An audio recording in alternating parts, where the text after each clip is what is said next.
मांजर आणि कुत्रा. एक मांजर रस्त्याने चालली होती. अचानक तिच्या समोर एक मोठा भयानक कुत्रा आला. त्याचे तीक्ष्ण दात आणि गुरगुरणारा आवाज पाहून मांजर खूप घाबरली आणि जीव वाचवण्यासाठी पळू लागली. पण कुत्रा खूप वेगवान होता. त्याने झेप घेतली आणि मांजरीला पकडले. आता मांजरीच्या जीवावर बेतले होते. तिने चातुर्याने विचार केला आणि कुत्र्याला म्हणाली, "मला सोड, मी तुला रोज छान छान आहार आणून देईन." कुत्रा आधी रागात होता, पण लगेच त्याच्या मनात लोभ निर्माण झाला. त्याने विचार केला, मला जर रोज तयार अन्न मिळणार असेल तर मला काहीच कष्ट करावे लागणार नाहीत. तो मांजरीच्या प्रस्तावाला तयार झाला आणि तिला सोडून दिले. त्या दिवसापासून मांजर रोज कुठून तरी आहार आणून कुत्र्याला देऊ लागली.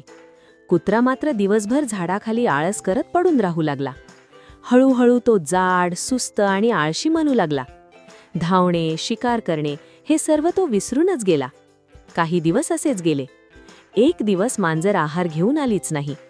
कुत्रा वाट पाहत राहिला. सकाळ गेली, दुपार गेली, पण मांजर काही आली नाही. शेवटी भुकेने व्याकुळ झालेला कुत्रा स्वतःच तिला शोधायला निघाला. थोड्या वेळाने त्याला मांजर दिसली. ती एका कोपऱ्यात मजेत एक उंदीर खात होती. हे पाहून कुत्र्याचा राग अनावर झाला. तो जोरात तिच्यावर झेपावला. पण आता तो पूर्वीसारखा चपळ राहिला नव्हता. त्याचे जड शरीर त्याला साथ देऊ शकले नाही. मांजर मात्र चपळ आणि हुशार होती. तिने क्षणार्धात उडी मारली आणि तिथून पळ काढला.